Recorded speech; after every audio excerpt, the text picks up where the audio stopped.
Live from the part of YouTube where the Hellraiser Cenobites say that it is just a bit too extreme for them, it is the Zankoku Tenshi Show.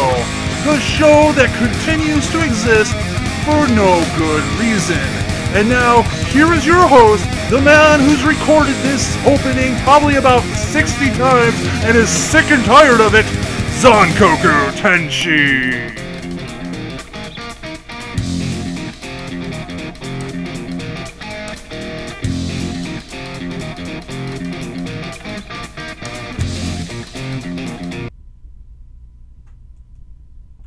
Hello everybody, it is I, Zankoku Tenshi, and this is the Zankoku Tenshi Show.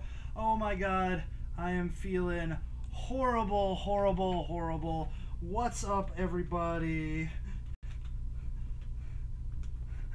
Anyways, it is Friday and I have drug myself up from the grave to do a stream today, even though I am feeling really crappy right about now. I am so tired. Oh my god, I got up at like 6 in the morning. It was stupid. Anyways, so, and also I'm like an hour late, and it took me 5 billion tries to do that opening. Oh my god, just record. I screwed it up so many times. It's ridiculous. But anyways, this is the Zankoku Tenshi Show, and I am here, as always, to talk to my friends in the chat over there. Anyways, and to talk about a couple things, and really, it's a short show because, let's just face it, I have got, like, zero energy. I am really digging super deep. Anyways, this episode of the Zankoku Tenshi Show is brought to you by Coca-Cola. Coca-Cola, it's the real thing.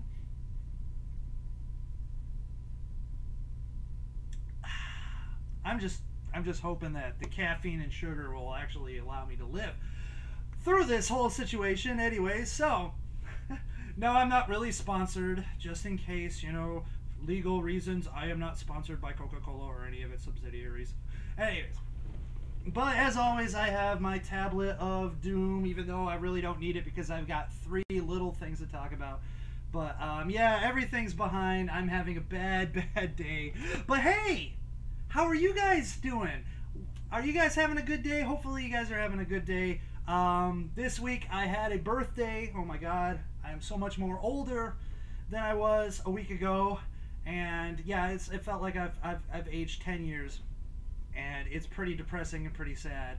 But, anyways, let's get right into it. And that is a kind of a follow-up on last week where I talked about the whole DMCA takedown storm that was going on.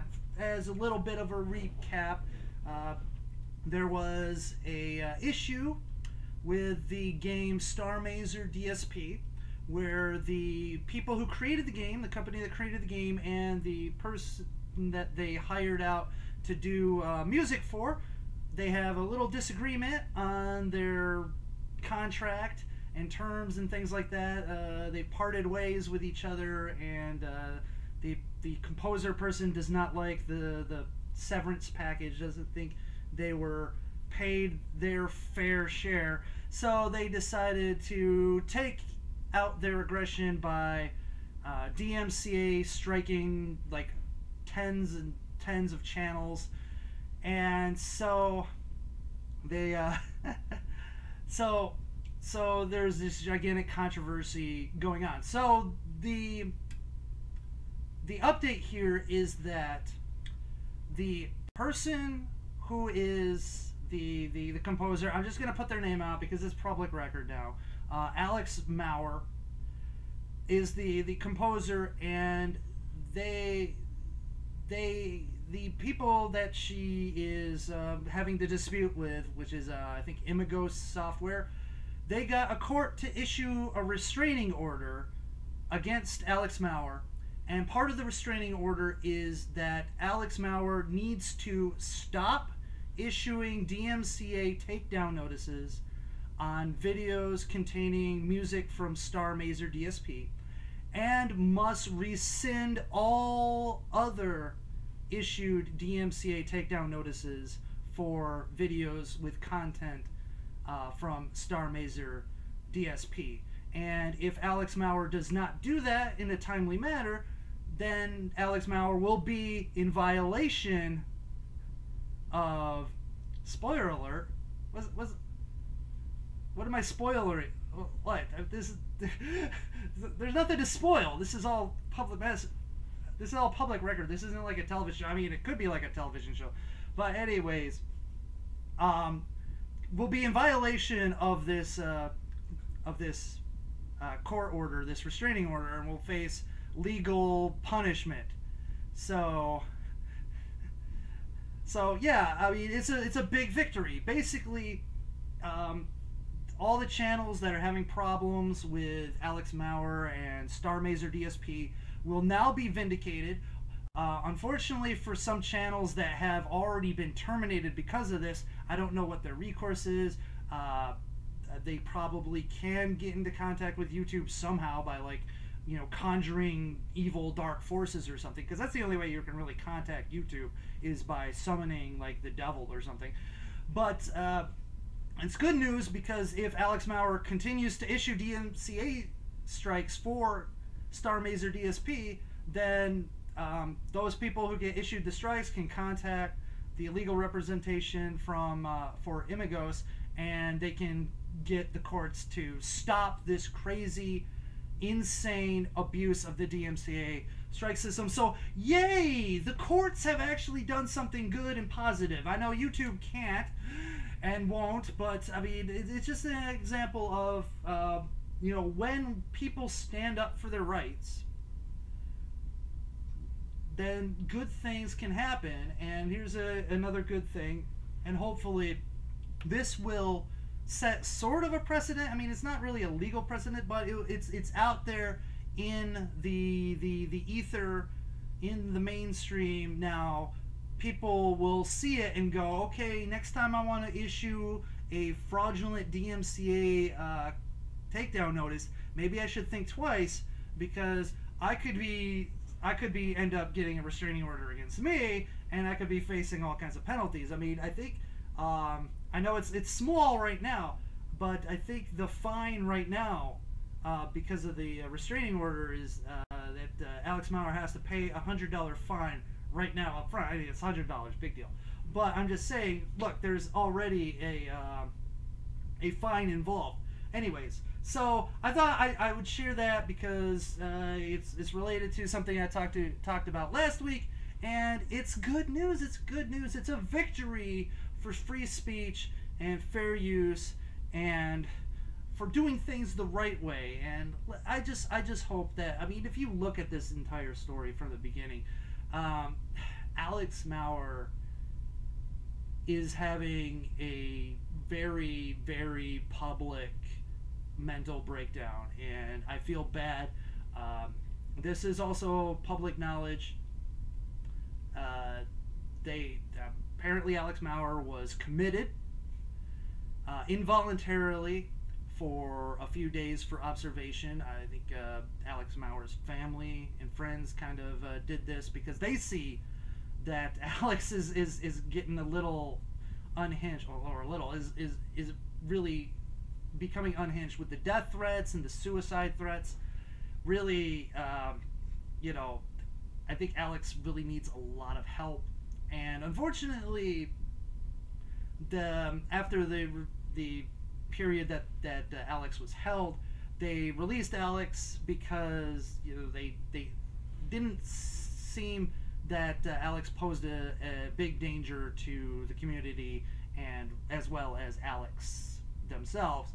So, and the reason why I am continuing to call Alex, and not using any pronouns, is because, and this is totally not related to anything to do with the story, except the fact that Alex has made it part of the story, because Alex believes that this is one of the reasons why this is happening is Alex is a male to female transgender person. So, yeah, and Alex made that a big deal. Said that was part of the reason why the whole problems with Imagos happened. The whole problem that Alex is not being treated fairly because of the situation is not because Alex went around and attacked innocent YouTubers, had nothing to do with Alex's spat. Yeah, yes, Matsuda, yes, that is exactly what happened. Alex put it out there because, once again, victim mentality, because of social justice and all that stuff, creates this victim mentality, and they think that they can get some extra stuff, some extra sympathy, some extra power, some extra leverage by playing the victim. So, all of a sudden, I'm an oppressed minority, and the only reason why people are attacking me on this is because I'm an oppressed minority. Is like, no, people are attacking you because you attacked first.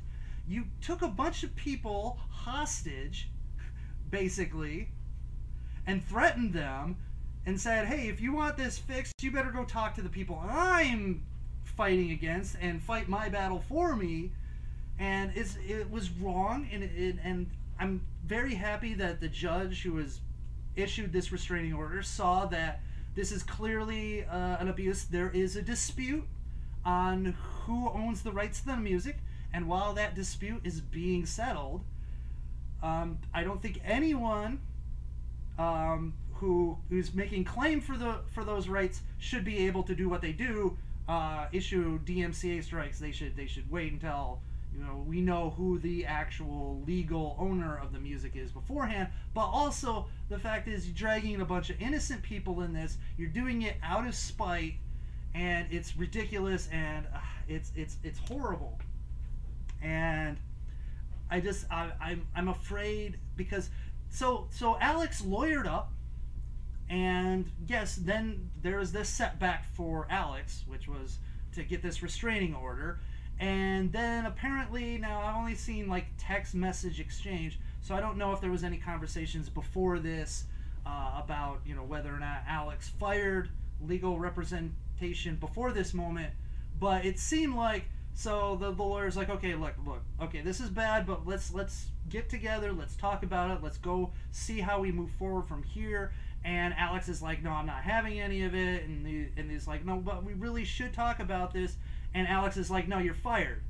And of course, your next response is like, look, listen, that's not very smart. You really, let's calm down and let's create a strategy and talk about stuff before you do anything rash. And then Alex is like, what, are you harassing me now? And I'm like, you are so unhinged. You're so unhinged. Your lawyer is there to help you. And you now, and then the lawyer can probably see that you're like, look, you're acting kind of crazy, and you're not doing things smart. And if you're gonna fire your lawyer and try to do this yourself, that is, bad situation, because the old saying is, a person who has themselves as a lawyer has a fool as a client. and that's basically what's going on. So, I mean, I don't know if there was like, a ceremonious firing way before this conversation. He's been pestering Alex ever since then. I don't know. But still, I mean, even if it's harassing, like, there is harassment and then there is harassment. Now, when you have a drinking problem and your friends and family keep saying, hey, look, about your drinking, sure, that could be harassment, but that's in a good thing because they want you to stop having, these bad problems.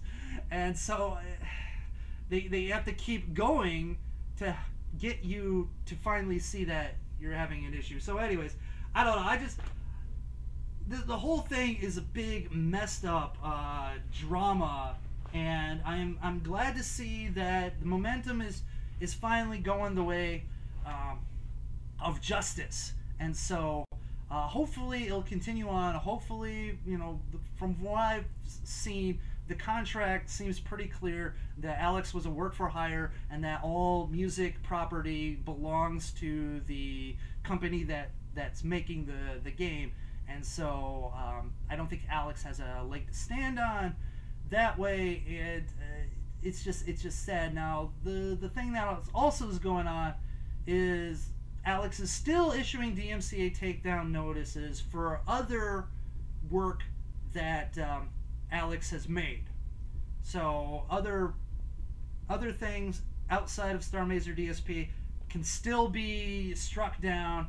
I think, what was it, like in River City Ransom Underground is a target. So just a heads up. But however, if any of you have a gaming channel and you have like videos of Star Mazer DSP, and if you had been issued a strike, or you are now getting a DMC takedown notice, copyright strike, you need to say YouTube, hey, you can't do this.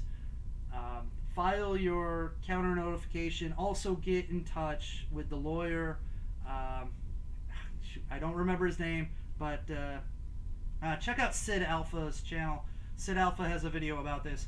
But as of right now, July 14, go ahead and do that if you get a DMCA copyright notice for Star Mazer DSP, because then we can, then obviously Alex is still doing the crap and is in violation of the restraining order. So we need to get that be known to the authorities so that they can handle it the way they're supposed to handle it. So anyways, okay, so there we go.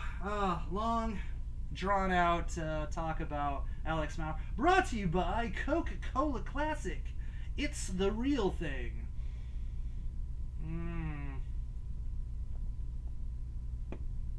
Oh man, it is hot in here. Sheesh. Anyway, so moving on. So last Saturday, so almost a week ago, I watched Spider-Man Homecoming, and I thought I was thinking back and forth whether or not I should do like an official review video, or should I just talk about it on my stream. And I thought, no, I'll talk about it on the stream, because I probably am not going to have a lot of topics, and plus no one really seems to care about my movie review videos.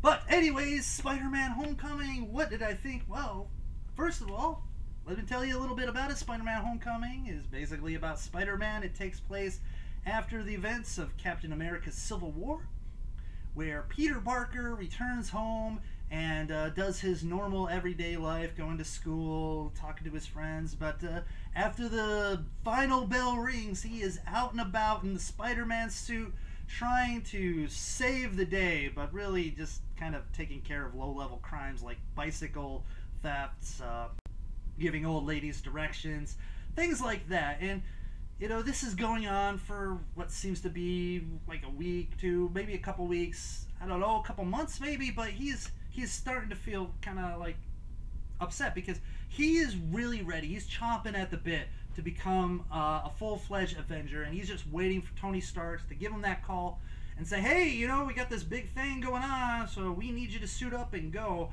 And so, yeah, he's anxious, he's nervous, he's really anticipating this new thing in his life, and really it's what's consuming him. He doesn't really care about anything else. He's not caring about his schoolwork, he's not caring about really his friends all that much. He's ditching other obligations he has. He's quit other after-school curricula type things to go do this. So really part of the story is about Peter Parker wanting to be more in his life, and it's kind of your quintessential high school coming of age type of thing, where you're just kind of, when you're in high school, sometimes you get into this pattern where you're just kind of bored with what's going on. You want your life to begin, and you're like, I just need to get through this school stuff, get through, graduate, and then bam, I will have a life, and I can jump right into life, and then I can actually do stuff, and it'll be cool and stuff like that. But right now, it's just all this schoolwork and all this responsibility and that responsibility. And of course, the kids, they don't realize, how much actual responsibility happens after they graduate. But so anyways, while he's waiting for his big moment, he comes across a group that are stealing Chitauri technology that's still being cleaned up from around New York, because I mean the battle in New York back in the first Avengers film left lots and lots of debris and stuff that they're still finding. Anyways, a group is stealing that stuff so that they can repurpose it to create weapons and then sell those weapons on the black market for lots and lots of money. And so, of course, he gets involved with that, which complicates his life and also complicates his relationship with Tony Stark. And I'm not going to go further into that until I'll talk about more spoiler stuff, which will be a little bit later. So, let me just say my basic thoughts. I thought it was a very good movie. The comedy was spot on. It was a great, fun movie. The plot was pretty basic. There wasn't really anything special about it. Sure, there's like a little twist toward the end, but all in all, it was pretty straightforward. And I also have to give them props that, you know, it wasn't it wasn't super dour serious when it comes to the villain. A lot of times in these movies, the villain is like trying to destroy the world or the universe and stuff like that. So you got these really big, heavy stakes, and this one is stakes of life and death, but it's more, you know, closed, more personal. It's not like a big world-changing event. I mean, sure, I guess if things went sideways, things could become a world-changing event, but it's not like, you know, the old staple, the light tower in the middle of the city, some big bad monster is going to destroy the world, and Spider-Man's the only one who can save the day. No, it's a very personal type of struggle at the end. So kudos to Marvel for doing that. Also, I think Tom Holland nailed Peter Parker. He's awkward, but he's also pretty witty and funny, and he acts like you would think a 14-year-old. You know, when he comes across something that's cool, he's like, oh yeah, this is cool, this is sweet, oh this is awesome. You know, all this stuff is like pretty cool. Oh man, what do you got there? It's no battle of the gods. You're right. There are no battles of the gods. Just the battle of the men. Well, man and a boy, I guess, technically. But, so, yeah, I thought it was, he did a really awesome job, and I love the character. I love what he did with the character. And the story itself is, like I said, is that sort of coming of age. It's about finding your place within your period in time, basically. And for him, he's still a kid. He still has some growing up to do. He still has some maturing to do before he can step up and be like another Avenger. He still has things that he needs to get done. He still has a life that he needs to work out before he can, you know, go on to the next level. And it's a lot of a story about finding yourself and about choice, about what you want to do, what you want to be, who you want to be, and how you are going to be that person. And so it's really cool because it's kind of like, you know, a John Hughes coming of age movie, but also an action superhero movie. So it's really neat that way, and I think it was well done. Even though the plot is pretty simple, I think the fact is, because the plot is so simple, you don't really have to get too much into that kind of weird, you know, arcing, branching storyline. You can more focus on the characters, and especially Peter Parker, and I think that is a strength. The fact that they don't go way too elaborate and way too in-depth in the story is really good, because then you can focus on the characters, and that's the strongest part of this movie, are the characters and the relationships. And you know, it worked on a lot of levels. Now, of course, there are some problems. Once again, we do have the social justice, you know, infiltrating the cast, because apparently they recast or basically just redone two main characters. At least it seems like one of the characters is Flash. So in the original Spider-Man lore, Flash Thompson is like a football jock who's a big bully and can smack around Peter Parker, and you know he's a big deal. And they cast some real short. I think he was like an Indian guy, and he doesn't come off as a jock. I mean, he just comes off as a gigantic douche, and that really put me off because it's like that can't be Flash. I mean, just make a new character and still have Flash be Flash, or don't have Flash at all. But to turn Flash into something that's totally against the character already, I thought was ridiculous and pandering. I mean, like, besides the fact that I think Peter Parker's the only white, non-disabled person who goes to that school outside of the like teaching staff. I mean, seriously, I don't know if I remember seeing any other white people in that entire movie in the school except for the kid in the wheelchair, and then I think maybe there was this blonde chick.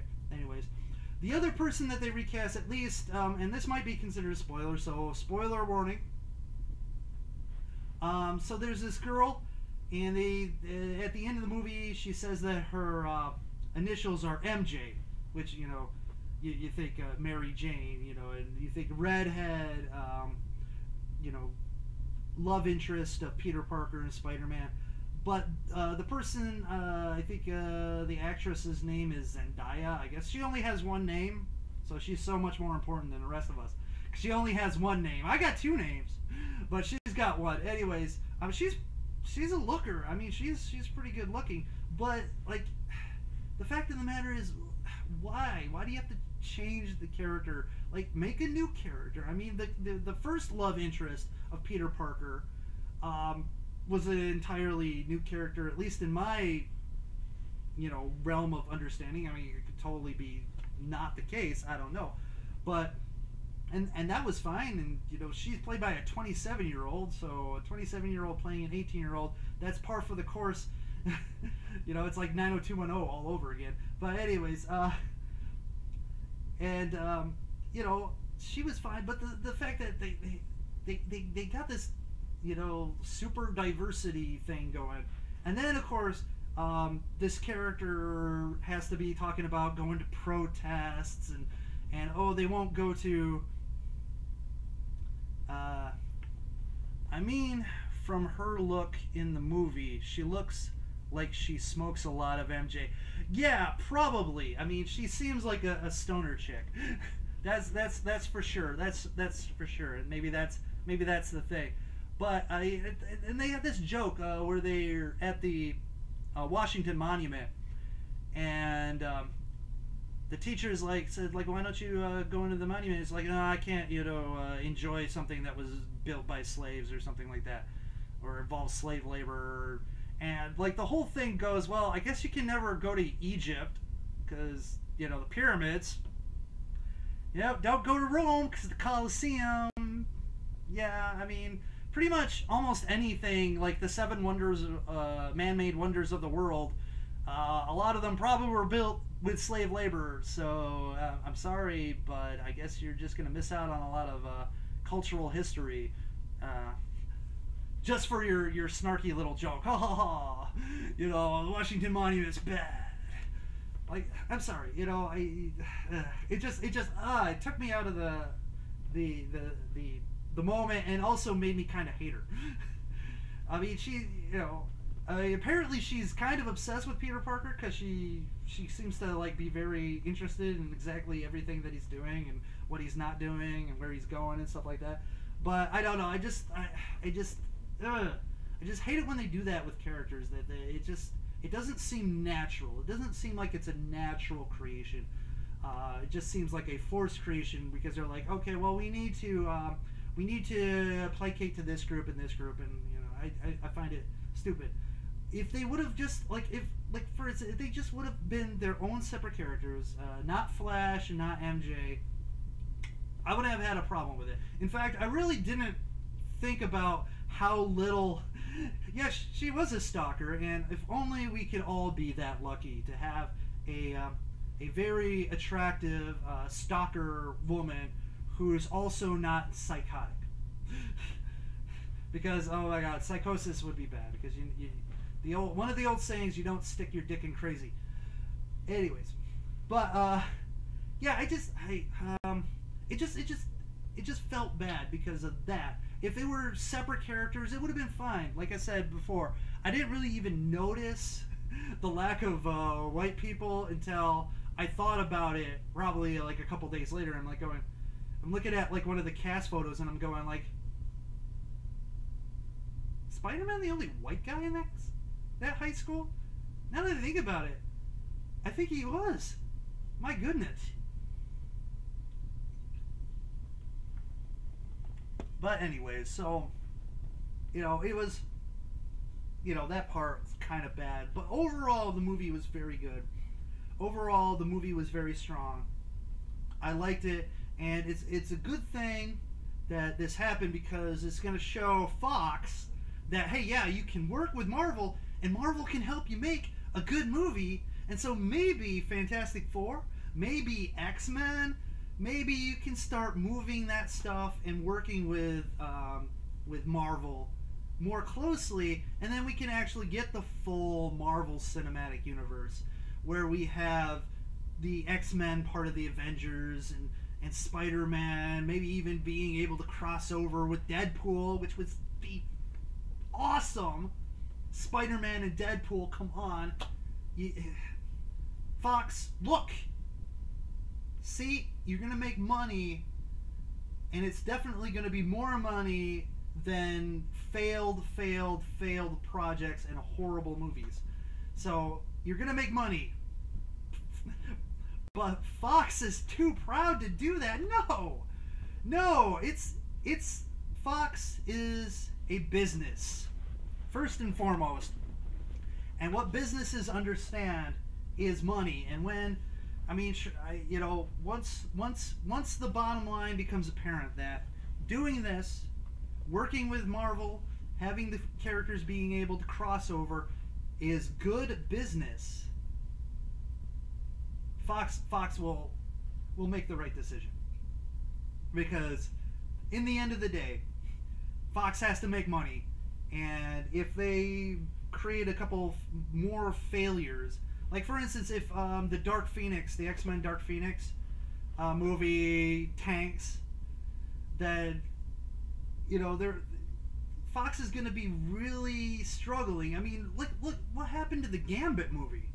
The Gambit movie was supposed to be coming out this year, I think, and it's been delayed, and I don't even know if it has a release now, whether it's going to come out next year or it's permanently on hiatus.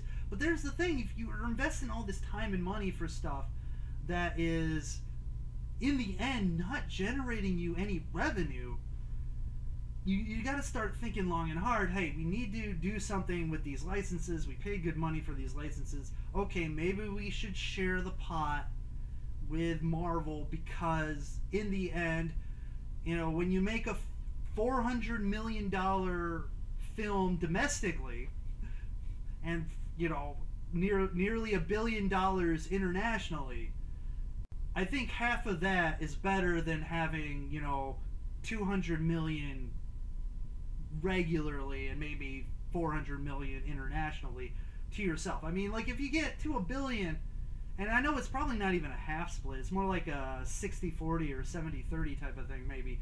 I don't know, but they can work something out.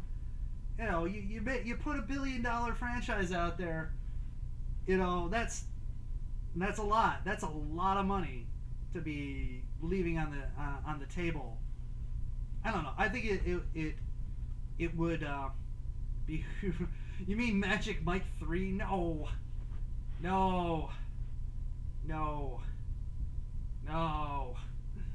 God, no. Even though I heard in the first one, Olivia Munn is pretty naked in that, but I don't know. Anyways, so now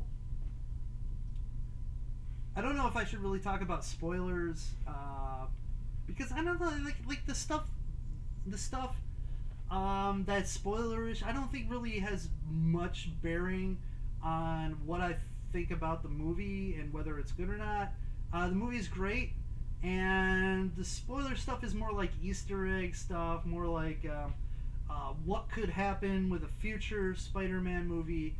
And it sort of does reinforce the things that I was talking about, how this movie is more of a coming-of-age story, and it's all about decisions and finding your place and things like that.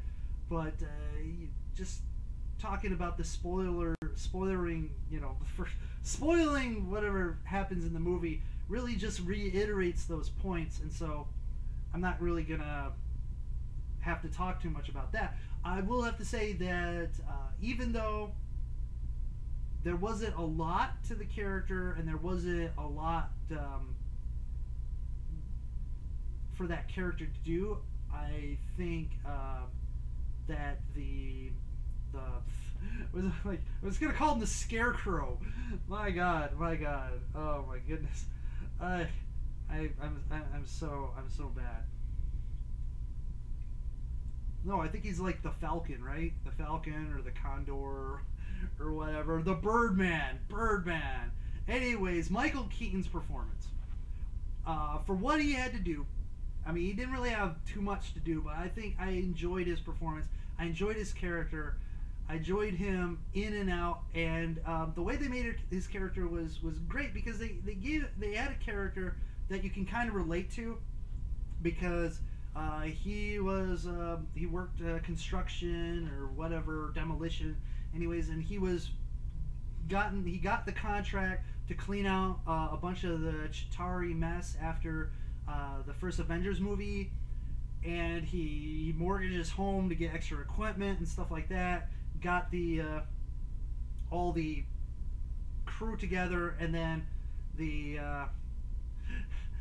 oh my God, Jim the Thug, what do you think about the trans bathroom shit? I'll get to that after I finish my point here with Spider-Man. And his contract was pulled out from under him by the newly formed government agency, and so yeah, he had like legitimate complaints. He was gonna lose his livelihood. He was probably gonna lose his house. His family was gonna be in dire straits, and so he turned to crime, which is not the answer, but he's at least one of those that you can kind of a villain you can kind of go, look, I kind of feel sorry for him, because he definitely was in a bad spot. He got screwed by the government. Which is what kind of the government seems to excel at, is screwing people. I guess the government's the biggest prostitute in the whole universe, because all it does is screw you, and you pay them to screw you. You pay them a lot to screw you a lot, and they don't even offer lube.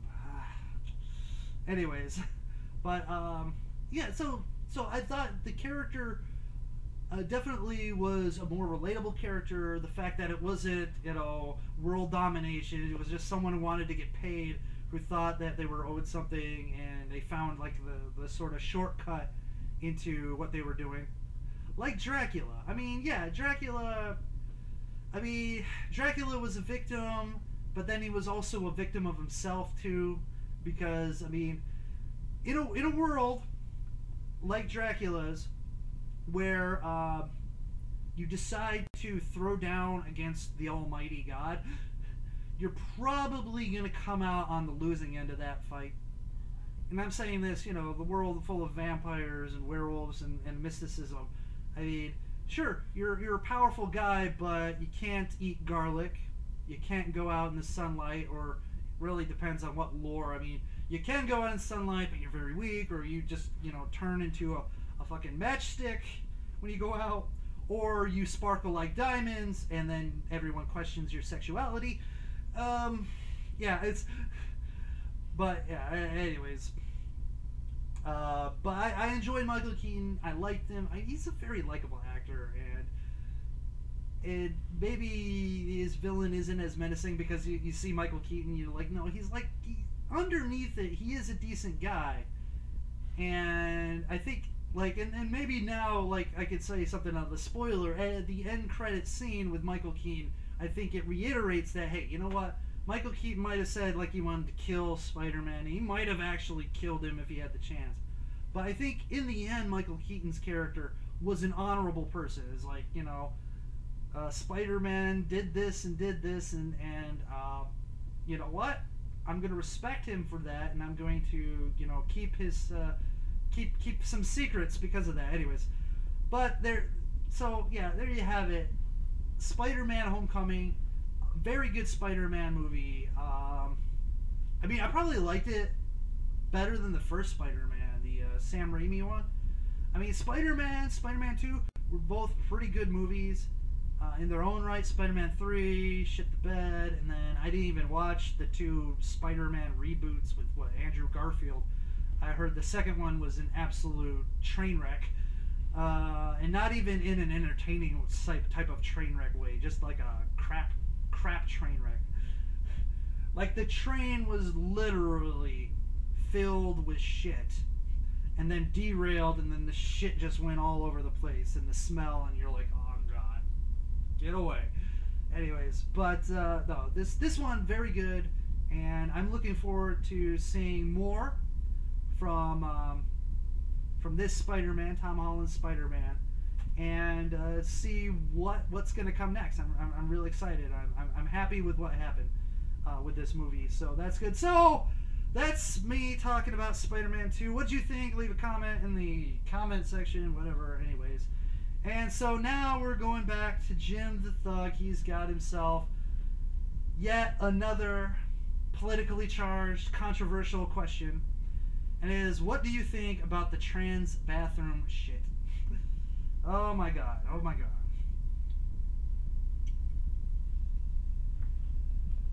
So, this is the thing.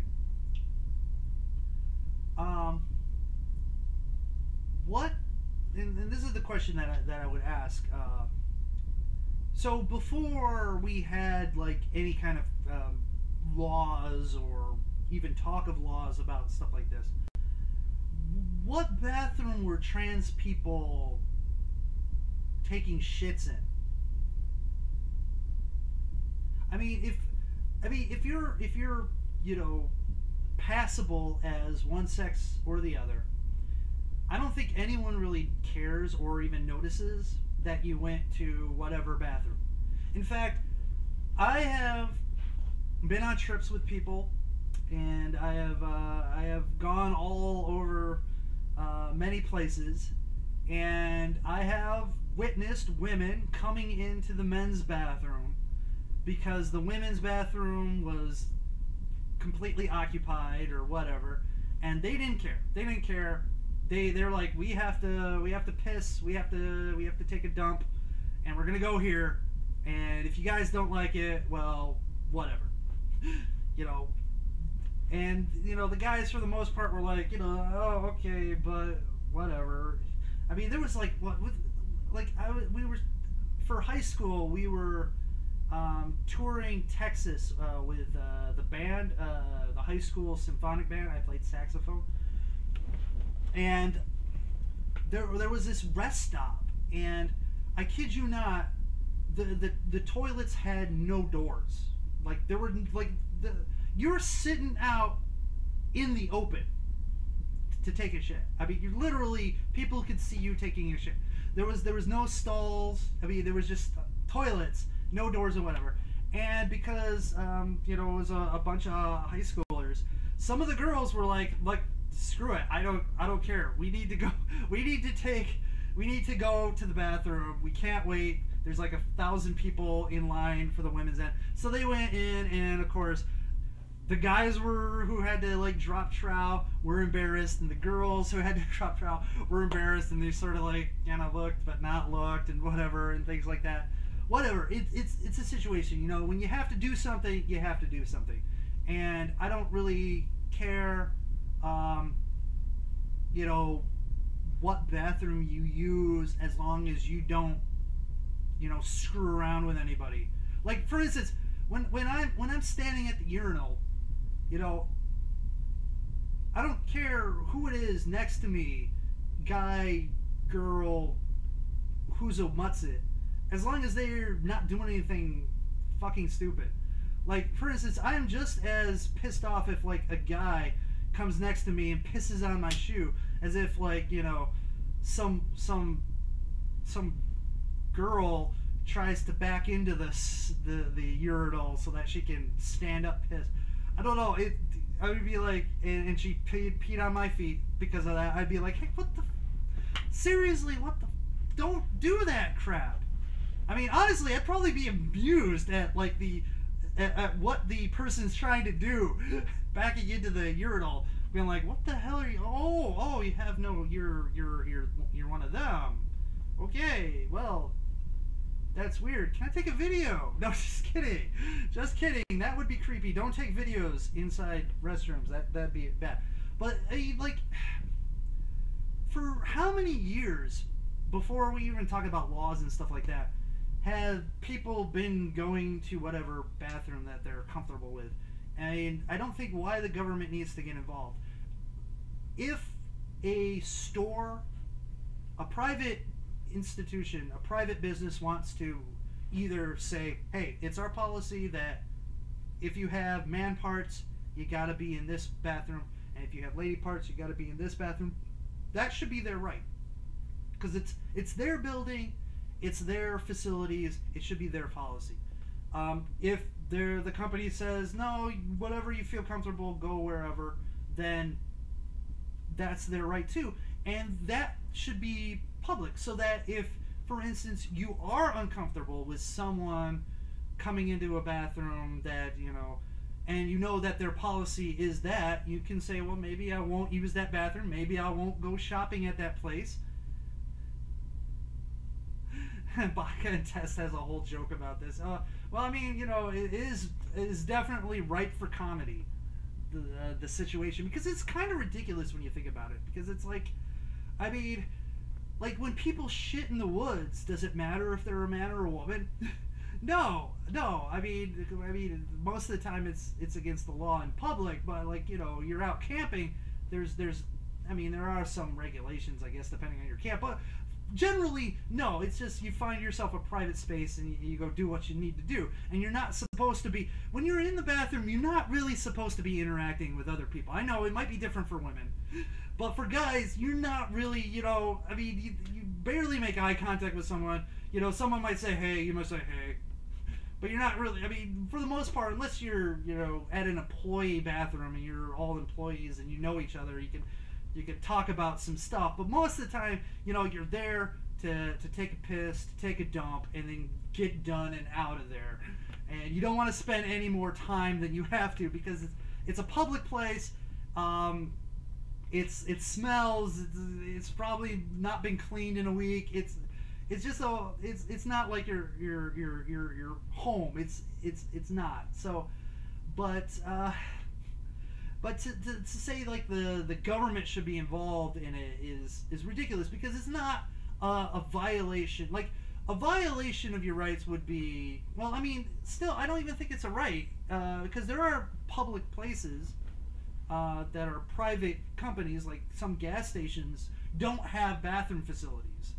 So if you know, they have an employee-only bathroom, and they won't, and their policy is they're not, and so you'd be saying like, you know, the government needs to get involved because I was denied my restroom privileges because they only have an employee bathroom. I mean, well, that's just them. That's their thing. The government shouldn't be involved. The government shouldn't go, well, you know what? You should have a bathroom for the general public. I don't think that's I don't think that should be forced upon a business or anybody. I think it should be an individual choice. So get the law involved one way or another, I think, is ridiculous. But with that being said, this whole argument about feeling safe, my God, these people probably never went to a rest stop bathroom in their entire fucking lives. God, that is the most unsafe you can ever feel. You go in there to drop a deuce, and you're in a stall, and there are gaping holes on each side, and you read what's written on there, and you're like going, oh please, don't let it, no, oh my god, no dicks coming through the holes, please, God, no, I just want to take a shit, please, let's not, no glory hole bullshit going on. I mean, like, literally, you're just, like, bathrooms are never a safe place. They're never a safe place. You're in a room where there's only one exit. So I don't care if you go into the women's bathroom or the men's bathroom. You're trapped. You are trapped. So, you know, saying like, oh, it's about being safe and it's about, you know, feeling safe. It's like, no. I mean, like, if like it's late at night and you're the only one at the rest stop and you go there to take a dump, and then all of a sudden you hear that door open and you're like, oh shit, holy fuck, what's going on? Oh my god, is this it? Am I gonna be on the news? Am I gonna be that guy found dead with his throat slit and semen coming out of every orifice? Oh my god, if that's the case, I hope they kill me first. Kill me first, then you can do whatever you want with the rest of me, but just end me first, because I don't want to be, it's just, oh my god, that's, I mean, that whole argument is bullshit. It's playing on people's ignorance, because, I mean, a lot of people, I guess, probably, you know, go to a store bathroom or a mall bathroom, but probably never had to go to like a porta potty or, you know, a shady rest stop bathroom on the highway, or like one of these, you know, huge truck stations where they have like 50,000 gas pumps, and you go there and the freaking the what do you call it, the bathrooms actually have showers in them, because I mean, it's those places you start getting, you start fearing for yourself. But anyways, so yeah, so it's ridiculous. I think what it is, it's all about posturing now. The people on one side of the issue are saying, no, we need laws to say that men can only go here, women can only go here, because they're playing to their base and they're posturing for political points. And on the other side, it's the same thing. It's like, no, we need to be, you know, we need to be inclusive and stuff like that, because really it's a problem for what, like 1%, and I'm being generous, 1% of the population. Even then, I only piss if that's my only option. Yeah, I mean, this is, yeah, like some public restrooms are just nightmares. Have you ever gone, like, and this is for the men or any women who've gone into men's, have you ever gone to a restroom where they didn't have like the individual urinals, they had the trough? It's like you've got just like this trough, and everyone just stands like wherever the trough and whip out their thing, just pee inside the trough. That is like the worst. That is the worst. I mean, at least there was this one place that had this waterfall. It was kind of cool. It was like this wall, and water was constantly like, you know, trickling down, and it was all like going to like a drain, and you would just piss in the waterfall. I mean, at least that was somewhat cool. The trough just felt degrading. Like there was just gunk in there, and it was nasty, and the smell, it was horrible. So I mean, like, first of all, like if I had my choice, because I've done some janitorial things. Also, when I was in college, I was a manager of a basketball team, so I had to actually I think I had to do some things in the girls' locker room. I had to like pick something up or whatever. I don't trust myself not to look. Okay, well, you know, hey, whatever, you know. But so the difference in facilities, like for instance, like I've been in a women's restroom where it's carpeted. It's carpeted, and they have like a Barco lounger or whatever, and like this pot with the plant. They had like this like almost like you would see in the movies to do your makeup, with like big mirror and the light bulbs and a chair. And like 2 spots with 2 chairs so you could sit down and do your makeup, and there was like drawers with stuff in them. It was really crazy. I don't know. Did someone come down here? Oh, okay. Never mind. Oh, I got distracted a little bit. Anyways. So, I was hoping it was definitely hoping it wasn't the youngin, because this whole situation. But yeah, it's well lit, and it's not like this dark, damp horribleness. I mean, also the difference between like the men's locker room and the ladies' locker room. And first of all, the shower, like the men have this open shower area. The women have individual shower stalls. You know, because I guess, you know, my tits are my tits. No other girls can see my tits. No. We can't have that. We can't have ourselves lezzing it up in there. No. Anyways, let's think about that for a second. Anyways, I mean, I guess knowing the NBA, I guess that could be a problem. Having, like, a communal shower. Oh, damn, did I go there? Ripping on the WNBA. Oh, my God. Anyways, but it's just, like, I would choose to go into the women's bathrooms, because there's usually, it's like, they clean it, and it's a lot nicer. But then again, I have also cleaned women's bathrooms after some horrifying shit went down. I mean, like literally, first of all, any women out there, tampons go in the trash. Tampons and pads go into the trash, not into the toilet. Oh my God. I hate you if you do that. Oh my God, you are a horrible human being. Anyways, like nothing worse than shit in a bloody tampon or a bloody pad. Oh God.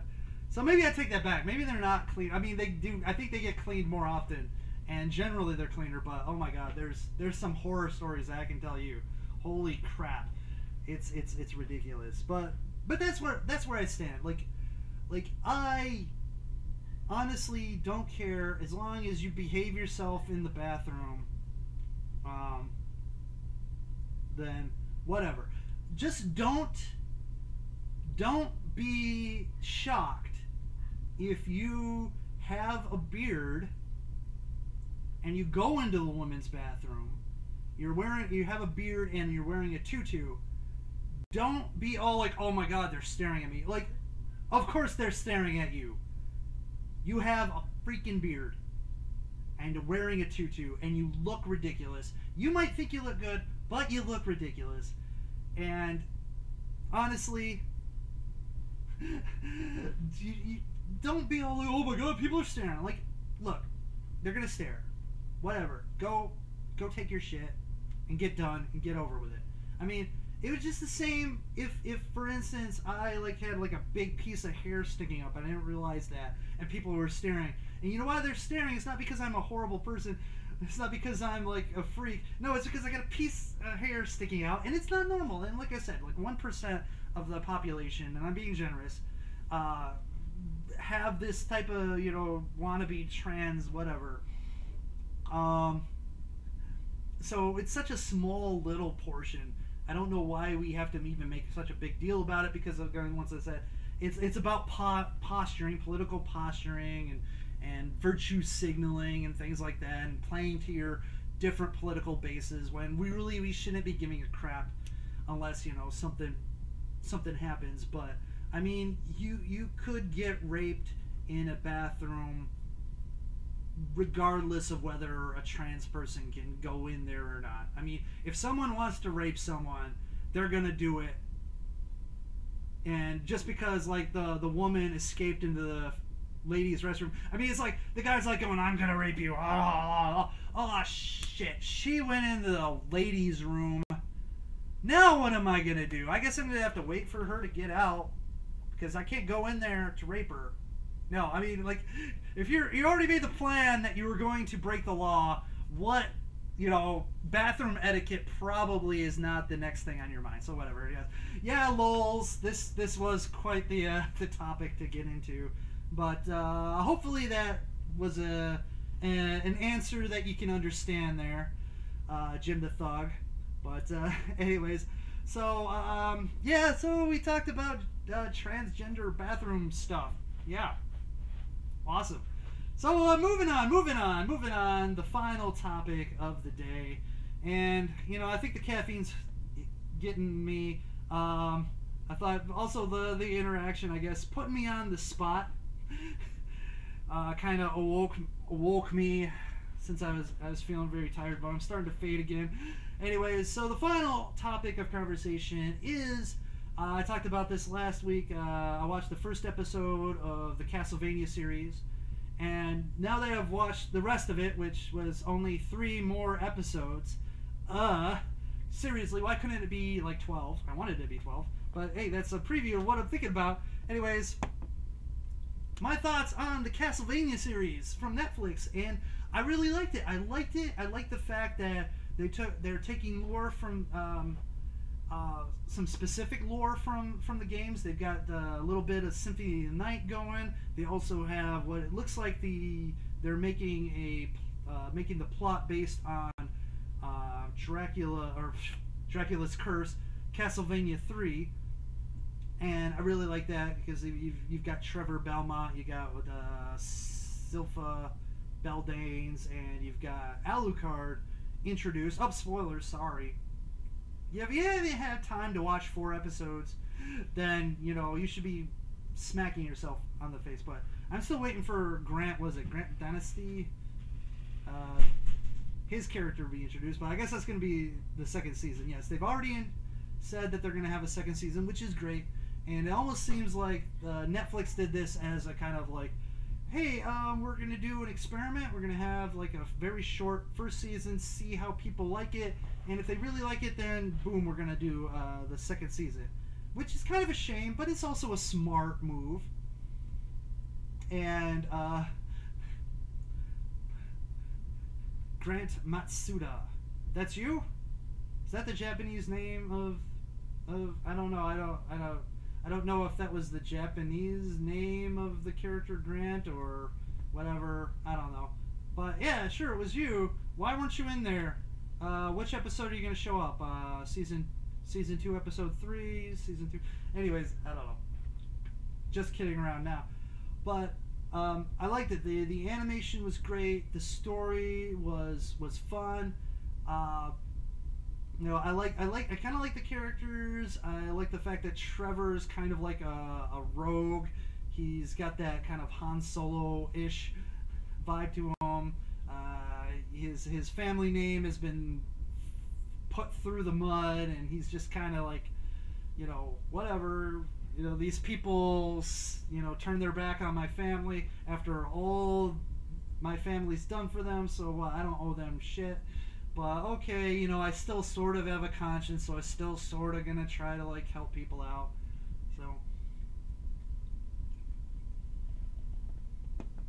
So there's that. And I thought like the big complaint I have is, yes, it's too short. It's way too short. We needed more. Now we gotta wait I don't know how long, and that's kind of one of the dangers is there's so few episodes, and if there's gonna be such a long wait, that whatever momentum you've gotten from this first one, people could, unfortunately start forgetting about the show. But also, it's sort of a good thing because then people can rewatch the first 4 episodes before season 2 shows up, and it won't be like a big ordeal to do so. So I guess it's mixed, but I am disappointed that they only had the 4 episodes. But I like the characters. I like how the plot was going. I like how they're setting up bigger things to come, and I hope that it's not just gonna. I hope it gets like 5 or 6 seasons, and we kind of go beyond just Dracula's Curse and kind of expand out into the much broader Castlevania lore, where we can get into things like what happened with Simon, with Richter and Dracula X, have a Symphony of the Night storyline, all that stuff. Even get into like things like Order of Ecclesia and stuff. Come out in 6 months. Oh my God, that is still a long time. But I mean, when you think about, let's see, when did Iron Fist end? Because Iron Fist and then the Defenders, there wasn't. I mean, it's only been a few months. So I mean, it's possible that they could only do like 6 months and not like wait a whole year. I don't know, like how long has it been between seasons of other Netflix shows. So I don't know. I mean, doing a thing kind of like how The Walking Dead does it, where they split the season in two, and so you don't really have like that long of a wait in between seasons, is kind of like a neat thing to do. Keep yourself sort of fresh and relevant, because in that off season, like if it's like a year, or like practically a year, it can feel like a long time. But then when you think about it, really, it's not, because like most shows start in September, and then they go until like February or March, and then you've got like April, May, June, July, August, September. So you do have 6 months in between usually.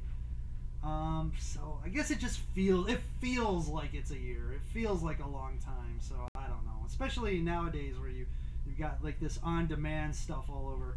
You feel like, oh, wow, I gotta wait all this time just to, like, people can't wait a week in between episodes nowadays. So having them wait like several months kind of makes them just go a little insane. So, but that's the kind of it's the world we live in right now. But going back, the characters, the animation, the storyline were spot on. They're, it's a show that has the balls to do it the way it's supposed to. It's not a kids show.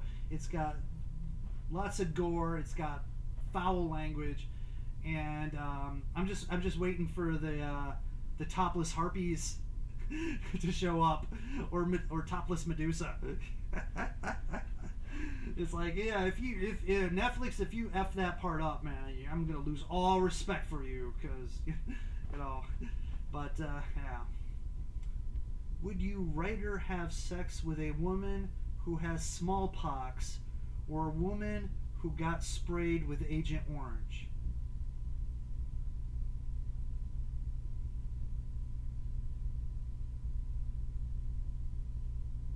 Okay, talk about a question from left field.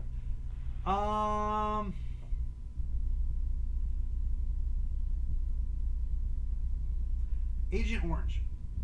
I would have sex with the woman who got sprayed with Agent Orange, because even though Agent Orange may be a carcinogen, it does not guarantee that you will get cancer, and usually you'd have to be quite exposed to it, not just incidental contact, or however 2 minutes it takes for me to finish. Might not be enough to get high enough dosage. Oh, my nephew. I'm gonna take a quick break, real quick, so hold on a second.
back. Oh my goodness.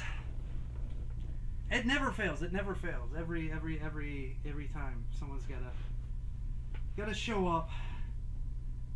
You know, like I said, he lives next door, so he just shows up whenever he wants. I should lock my doors, but I don't. I mean, I'm here, so I feel like I don't have to lock my door. But I guess home invasion is always a thing. But usually, I'm like, when I'm here, I don't want to lock my door, and so yes, my neighbors and family just show up to do stuff. I don't care. Glories of home ownership, right? Anyways, so getting back, yes, yeah, sex with the Agent Orange chick, because I like my chances. Then being in the same room with someone with smallpox, you could probably end up getting smallpox without even having sex with them. However, if I had the choice to not have sex with any of them, I may choose that depending on how they look. Because that does matter. Because if they're, you know, they all look like the desiccated corpse of future Betty White, nope, I will abstain.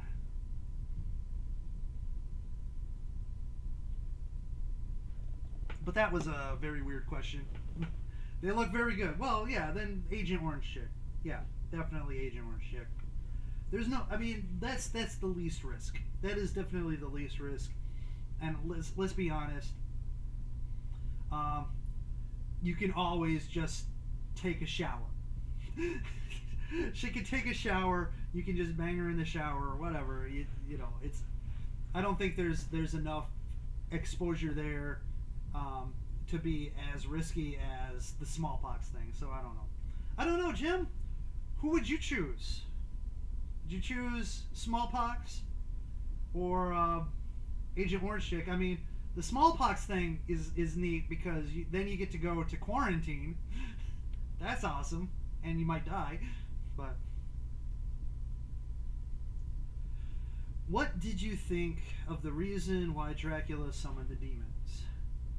I mean, I think that was quite fitting of Dracula.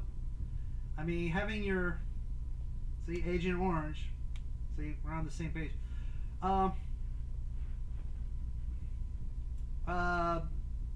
Like Dracula, it's like a, you know, he was always kind of like an evil dude. But having this wife that I think he really did love, and they had a child, and he really kind of changed for her, and he started kind of believing in what she was talking about humanity isn't all backwards, and you know, it's still capable of good and stuff like that. And I mean, losing someone that you love, you know, messes you up. I mean, and you know, you're a super powerful monster, and you probably have a lot of rage built up within you, and then boom, this happens, and you're like, well, you know what, humanity, I don't like you anymore. So, bye. Anyway, so you get this, you probably, I don't know if this is probably the first time he's been in love. I mean, in this series, I mean, if he's based on Dracula, of course, he had his first love, and that's why he had this whole war against God and stuff like that. And perhaps it was him going, okay, like, you know, I'm going to give humanity a second chance. I'm going to give having a life a second chance, and then have her get killed by these people, and for what he believes is such stupid reasons. He's like, you know what? Screw you, humanity.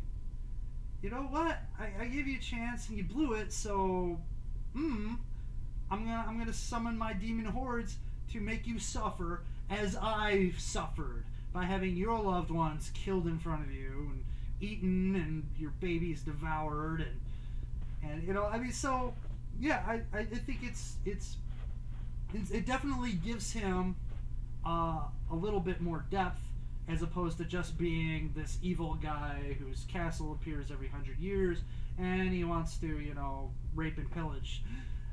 This gives him context and gives him, I mean, it gives him more context, especially within this storyline, and gives him a more, you know, reason. Like, you can go like, okay, you know, I don't like what he's doing, I think he's wrong, but I can understand where he's coming from. So yeah, it's also, wife sounded a lot like Jesus when she was burning. Well, I mean, you know, I'm pretty sure that it was written that way as a sort of, you know, sort of symbolic type of thing. It's like, you know, look, I realize that these people, they don't understand what they're doing, so it's not entirely their fault. They're ignorant, and unfortunately their ignorance will cost me my life, but you shouldn't really blame them because they know not what they do.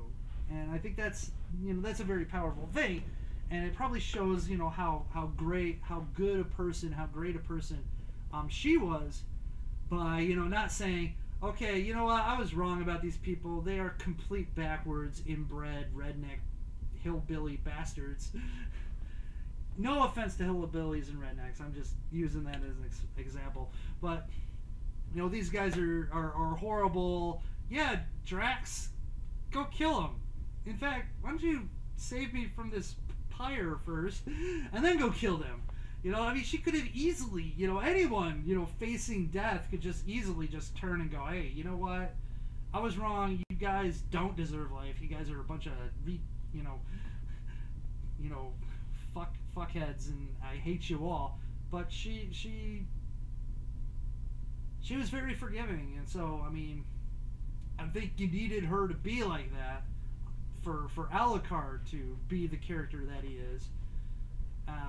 So yeah, you know, it's like, you know, Symphony of the Night, where they kind of got that part from, and I think it was important to have that there, because it shows, you know, what a remarkable and good person she was, and also gives context for Dracula going apeshit, and kind of gives context for Alucard not falling in line with Dracula. So I think, you know, is a very important thing to have that, and so I'm glad they had that in the storyline. So that was pretty cool. So yeah, I mean, but overall, I liked the direction that they were going, and would you write her be a werewolf or a vampire? So I think you're meaning, like, would I rather be a werewolf or a vampire? That is a interesting question. I mean, like, vampirism, you know, becoming a vampire seems to have, like, a lot of cool things attached with it. Like, for instance, I'd be able to, like, you know, hypnotize people and bend them to my will, and the fact that you can live forever, but you do have to, like, drink blood, and, you know, so you have, like, this bloodlust, and but you got all these cool abilities and stuff like that, and really, you know, the only way you can be killed is get your head chopped off, basically. I mean, that seems pretty cool. The werewolf thing, I don't know how much control you have over the beast, and that's the thing. Like, I don't know if you have really much control over the beast as a werewolf, and C, I don't know if I like the idea of me waking up naked in several places, not knowing what was going on last night. So, I mean, I guess I would say vampire. I mean, yeah, I think it would be better to be a vampire. But full control of beast mode? That's a different story.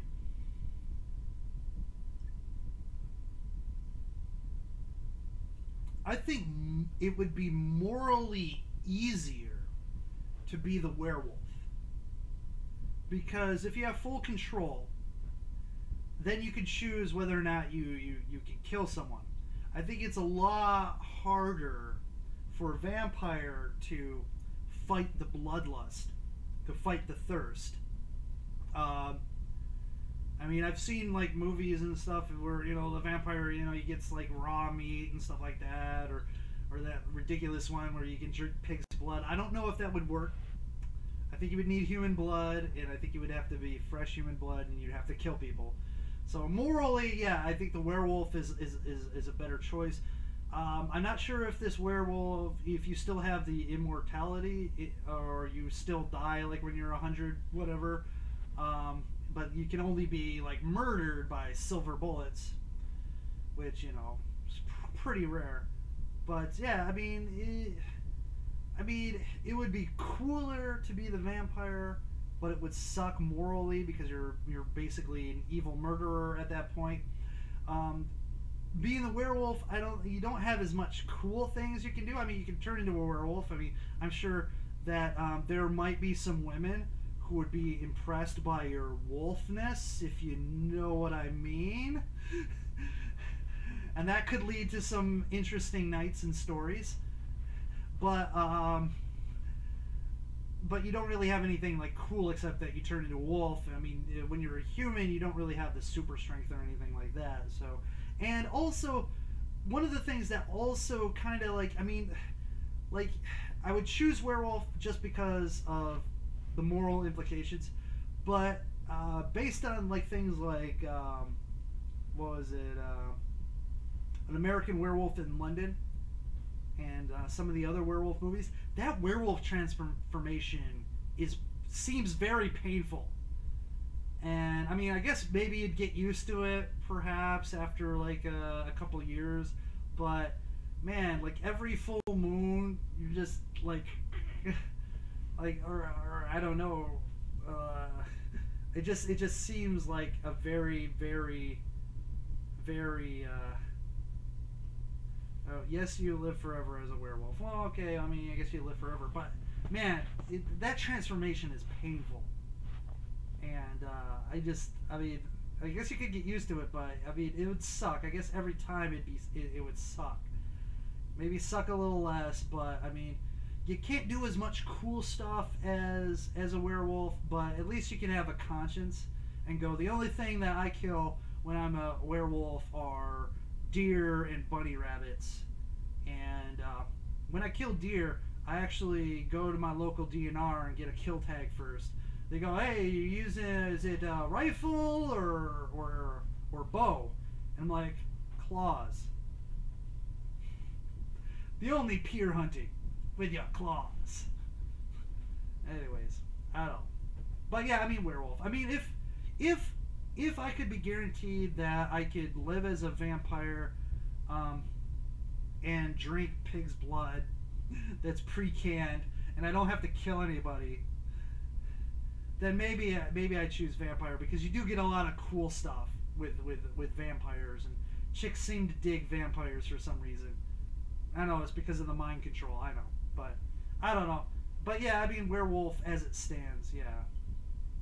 But I'm torn. I'm really torn.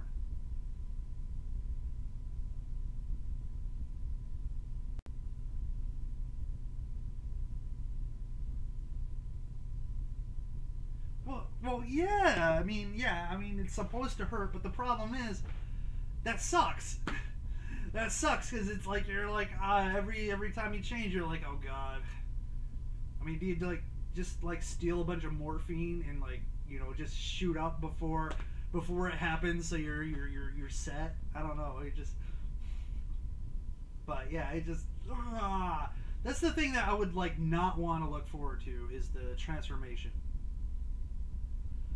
Well, the problem is if you go down to a blood bank, because a lot of times you keep hearing, and I know some of this could be just people saying shit because they want blood donations, but they're always talking about how there's a shortage of blood, and I don't know how much blood you need, and just going to the blood bank could mean that you're taking blood from people who probably could have had their lives saved by it. So like I said, there's moral implications there too. So I mean, I don't want to be causing people death. So, but yeah, so it's So werewolf. I mean, like I said, vampire is definitely cooler, but werewolf is, you probably could live with yourself better. And, you know, if you ever get into a street fight, well, first of all, they'd probably be horrified by you transforming and stuff like that and start shooting at you. But like if they stick around in your full beast mode, I mean, I'm sure I wouldn't have a problem. Like yeah, I would totally become like a superhero, I guess. You know, I'd be a vigilante. I'd be the Wolf Man, the vigilante. But if I was a vampire, I'd also be a vampire vigilante because I was like, you know, I could fight crime. It's like, but I mean, yeah, I guess I could be Dexter. I can do that. I can, like, you know, rationalize it. Hey, you know what? These were criminals. I can. Well, your life is being saved for that blood too. I don't know if that's true. I think you just become real weak and pathetic as a vampire if you don't get enough blood, or if, like some movies, you turn into like a mindless ghoul after a while. But it's not technically saving your life because you're still alive. But yeah, I see your point. But you know, it just seems selfish. It's like, I don't know. But yeah, I mean, I guess I could go Dexter and kill bad guys and drink their blood. But then I'm still killing, so that's kind of a, you know, I'm like being the executioner. I mean, I'd make lots of money as an assassin if I was a vampire, because I'd just be like, go to the CIA. It's like, yeah, just tell me where they are, and they will. I mean, what would be great too is like I would turn them. So let's, you know, for instance, I'll turn them. You know, infiltrate the terrorist base, turn the terrorist into a vampire, into one of my minions. Come back, have the minions say, you know, spill all the information about the network and everything. It would be perfect. Like, look, I'd be like the greatest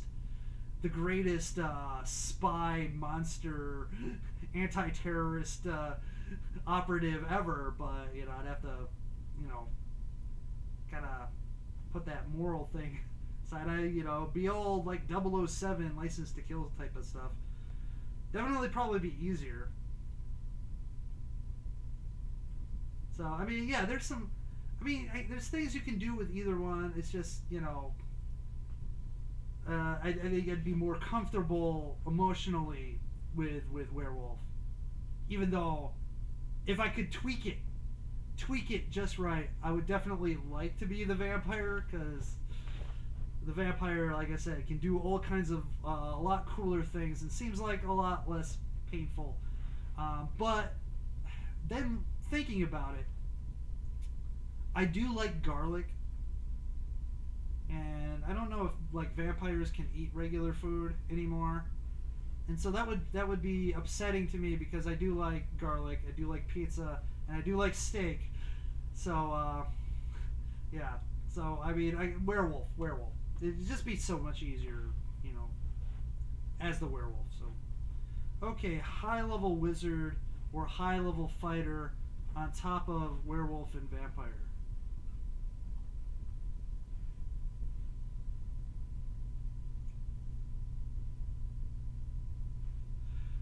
Well, I mean, wizard. I like a good wizard. If I had to choose, it'd be a wizard, because a good wizard can be a high level fighter, because magic. I mean, you know, the wizard can just do some bullshit teleportation spell, send the fighter to like Antarctica, and like, yeah, survive those temperatures in your loincloth. Good job. I mean, the wizard, I mean, having magical powers, like, is a no-brainer. I mean, you lightning zap the guy, he doesn't even get close to you. Like, it's like, ooh, you're gonna throw an axe at me. Well, ooh, look at that, I stopped the axe in midair, and then I threw it back to you with my mind. And that's like whenever someone says like what superpower you would like to have, I would like to have telekinesis, because moving things with your mind is the ultimate superpower, because you can do anything. like someone says, well, I would take flight. Well, it's like, well, I'm telekinetic, so I can lift my own body into the air, so I can fly. It's like, well, I would like to be bulletproof. Well, you know what? I'm telekinetic, so I can stop bullets from hitting me. In fact, I can create a barrier around me of telekinetic force that will repel anything, whether or not I see it coming or not. You know, it's, you know, being telekinetic, this is the greatest of all superpower. I mean, you move matter with your mind, and everything is made of matter, so you can manipulate everything at that point. So, you know, like, you know, I mean, I'd be the scariest person, because if I wanted to kill someone, I could take each of their molecules and just spread them apart. Just they, you know, I'm like, I'll just take you apart piece by piece, and there's nothing they can do about it. So I mean, it's the greatest superpower. You can fly, you can move super fast because you're moving yourself with your mind. You can have super strength because, like, you know, when you want to lift that, you're lifting that thing with your mind, but, like, you know, you punch, you can create a bunch of force and stuff like that. You use your mind to break the guy's jaw on impact. Anyways, it covers all the bases basically.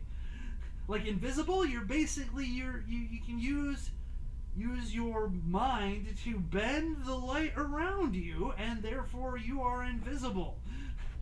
I mean, if you get really, like, in your mind, if you, like, learn the stuff and know, like, what chemicals do what to manipulate someone's brains and emotions, you can probably control people's minds too, just by doing that. So I mean, it's like that. Like the mystical powers definitely trumps just the physical strength and fighting techniques.